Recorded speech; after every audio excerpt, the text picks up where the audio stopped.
Assalamualaikum guys, balik lagi dengan kita di Ikram di Mas di channel. Ya Mas Dema.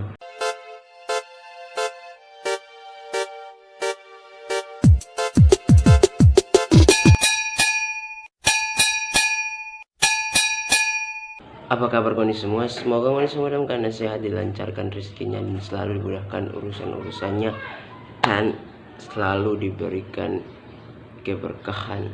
Oke, jadi kali ini kita dapat kiriman cerita horor lagi dari Vira. Kalau kalian masih ingat cerita tentang Vira, Vira itu yang kirim cerita ini. Tapi ini bukan tentang dia kisah, tapi tentang dia teman. Dimana dia teman ini sebut saya nama Dewi dan Eka.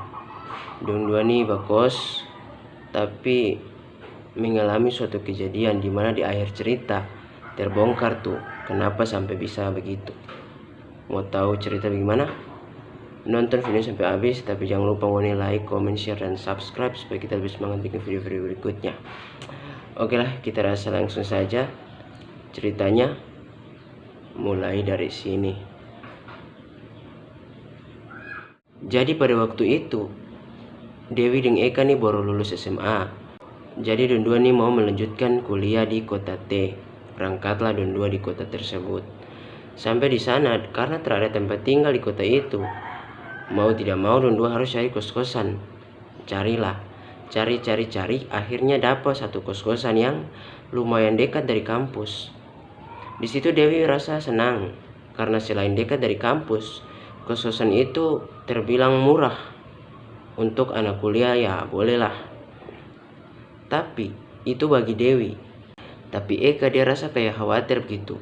Terus si Dewi ini tanya, Eka, ngana bikin apa pun muka kayak takut-takut kah? Kita PKK bilang tuh kalau cari kos-kosan tuh baik-baik. Apalagi kalau kos-kosan itu dia harga murah. Bisa jadi dia angker. Sudah tak usah berpikir itu dah. Habis bercerita dan dua memutuskan untuk kasih bersih itu kos-kosan. Karena kos-kosan itu kotor. Mungkin terlalu lama ada yang tinggal. Ada kasih bersih begini. Eka ini dia lihat satu noda di tembok. Dia mulai kasih bersih itu noda di tembok, gosok, tapi terhilang-hilang. Di situ dia berpikir mungkin karena terlalu lama ada yang kasih bersih, makanya noda ini dia timbul. Pikir Eka pada saat itu. Singkat cerita, satu bulan dua tinggal di kos-kosan itu. Pada suatu malam, Dewi ini ada keluar dan dia cowok. Biasalah anak muda. Jadi tinggallah si Eka sendirian tuh di kosan. Dan pada waktu itu Eka ini ada buang air.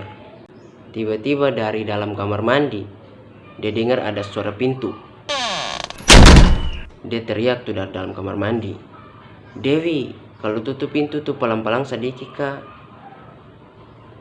Tapi tidak ada suara balasan.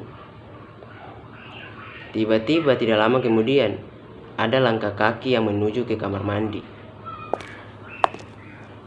Tiba-tiba Eka nih bilang dari dalam kamar mandi, sabar kak, kita masih buang air. Tiba-tiba ada suara, tolong.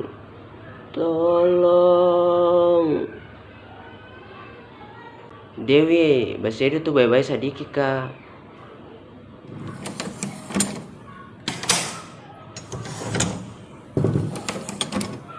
Ada suara pintu yang dipaksa dibuka. Di situ Eka rasa takut sekali tuh. Dia cepat-cepat buang air terus dia keluar. Pas dia keluar kamar mandi, ternyata tidak ada orang. Di situ dia sadar kalau cuma dia sendiri saja di dalam kosan. Terus dia duduk langsung dia berpikir, terus yang tadi itu siapa? Tidak lama kemudian Dewi pulang. Dewi lihat Eka nih ada melamun. Terus dia tanya, Eka kenapa apa? Eka terjawab apa-apa. Dia cuma berdiam. Dia mau cerita tapi dia takut. Terus dia bilang, ternyata tadi kita di kamar mandi kok ada kecoa, jadi kita lari keluar. Karena si Dewi ini tertawa apa-apa, mukanya dia cuma tertawa saja. Besok harinya dua pergi kampus nih. Sampai di kampus si Dewi ini bercerita dengan DP tamang baru, sebut saja Siska. Di situ Siska tanya, "Dewi, ngana deng Eka bakos di kos-kosan yang di ujung jalan tuh?" "Iyo, barang bikin apa kok?" "Tarada, tanya saja." Sepertinya si Siska nih tahu sesuatu tentang kos-kosan itu. Singkat cerita, pas pulang kampus, si Dewi nih bilang di Eka, "Eka, ngana pulang ke muka dah." Eka nih bilang, "Iya dah." Eka nih pulang ke muka di kos-kosan nih sendirian. Pas sampai di kos-kosan, pas dia buka pintu, dia lihat Dewi so duduk di situ, di dalam kos-kosan. Dewi ada menangis. Eka tanya tuh, Dewi, ngana sampai bercepat? Ngana bikin apa? Putus dengan cowok?"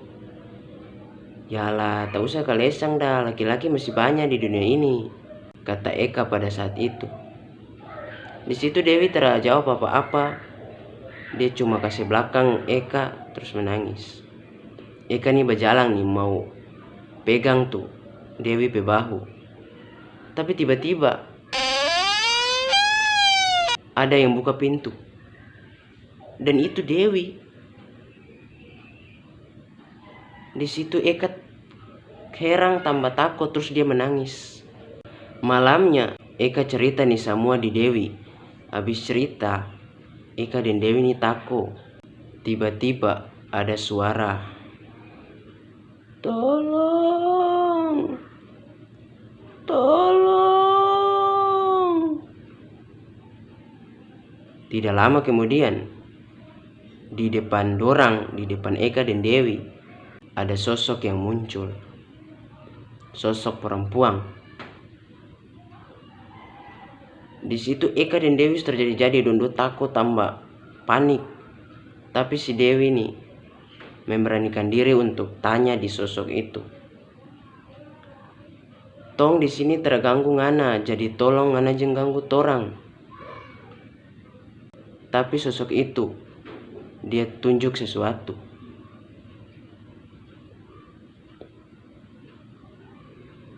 Dia tunjuk ke arah noda hitam yang ada di tembok itu.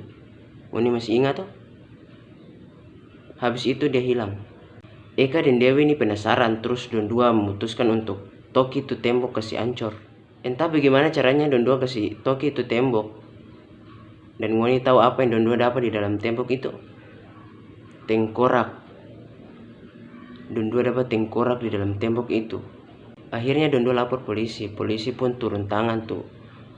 Polisi selidiki, akhirnya ketahuan kalau tengkorak itu adalah jasad dari seorang mahasiswi yang dapat bunuh dari dia petamang laki-laki. Dan dia petamang laki-laki itu kubur di dalam tembok. Kalau Ngoni pernah nonton film Bangku Kosong, kurang lebih begitu. Kubur di dalam tembok. Setelah itu semua terbongkar. Dewi dan Eka nih sudah mengalami hal-hal aneh lagi sampai sekarang. Oke guys, itu dia ceritanya bagaimana. Tulis Ngoni berpendapat di kolom komentar. Oke. Jadi kita rasa mungkin begitu saya video kali ini. Jangan lupa like, comment, share, dan subscribe supaya kita lebih semangat bikin video-video berikutnya. Dan terima kasih untuk Vira karena mau berbagi cerita lagi dengan kita. Oke. Kalau ada cerita lagi hubungi saja. Oke lah. Mungkin bisa saja video kali ini. Kita Ikram pamit. Sampai ketemu di video-video berikutnya. Assalamualaikum warahmatullahi wabarakatuh. Ciao.